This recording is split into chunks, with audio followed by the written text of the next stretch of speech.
Hello mga kamars! Magandang hapon!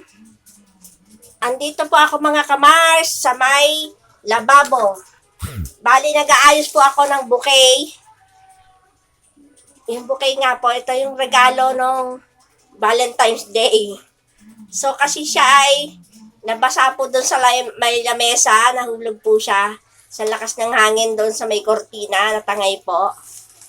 Tapos ito nga po ang sapin namin doon sa may lamesa, sa may kortina. Yan, ito po yung sapin namin. So basa na siya. Lalaban po natin ito mga kamars. Ito pa po ang sapin din namin doon sa may air fryer. Yan po mga kamars, basa na rin siya. So lalaban ni kamars yan. Tapos ito po yung mga pinagtabasan. Balik ganito ang itsura niya oh. Yung balot niya mga kamars, ganito siya kanina. With may ribbon pa. So kasi late ko naisip na ganyan-ganyan. Ginupit-gupit ko na mga kamars. Ginupit-gupit ko na po siya mga kamars at binalagay ko na po dito sa may florera mga kamars. At tapos nilagyan ko na ng tubig ulit. May bato-bato po siya sa ilalim mga kamars. Ito po ang sunflower mga kamars. Ako nga po pala si Maricel Cagascas ang nagre-release dito sa kamars. Yan po, gugupitan din po natin siya. Bali patagilid. Tapos ibalagay natin siya dyan sa florera. Para po mas matagal yung buhay niya. Mga kamars. Bali ayan nga po, may mga plastic pa siya. Yan o,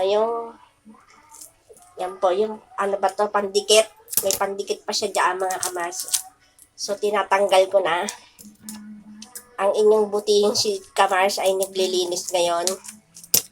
Doon sa lamesa, bali po kasi natangay siya ng hangin. Kaya nabasa siya.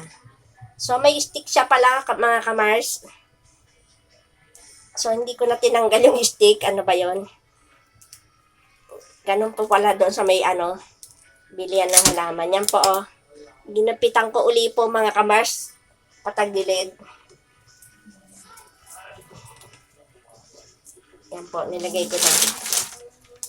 So, parang pipili ako dito ng ilan. Pangit na rin pong pako. Ito po yung pako. So, madilim na rin siya. Hindi na siya kumbaga luma na rin siya mga kamars. Hindi ko na siya ilalagay. Yan po, yung pandikit. Ano ba? Kat, ano ba tawag sa pandikit?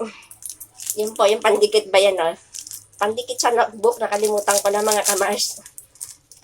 Ano ba tawag dito? Tulyanin ng inyong kamars na nag-aaral siya. Alam niya yan.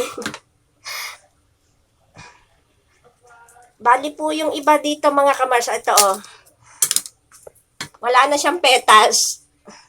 Sa pagkakatumba, tsaka pagkatagal na rin. Dahil 14 pa yon, February 14. So hindi ko na ilalagay. Ililigpit ko na lang yan mga kamars. So, ang inyong kamars ay nakikialam na naman dito. Feeding propaganda. Yan po. Nilagay na natin ganyan. Tapos kukuha po pala ako mga kamars doon ng halaman sa may ibaba. Meron po ako doon mga tanim na green. Itatry ko pong lagyan siya. Yan po. Babalikan ko po kayo mga kamars kung ano pa po ilalagay ko sa, yan po. Yan na po ang finished product niya. Titingnan po natin kung may mailalagay tayo doon sa ibaba. Kuha tayo ng kulay green. Thank you po mga kamars! Ako po ang inyong lingkod, Maricel Cagascas. Comment, follow down below.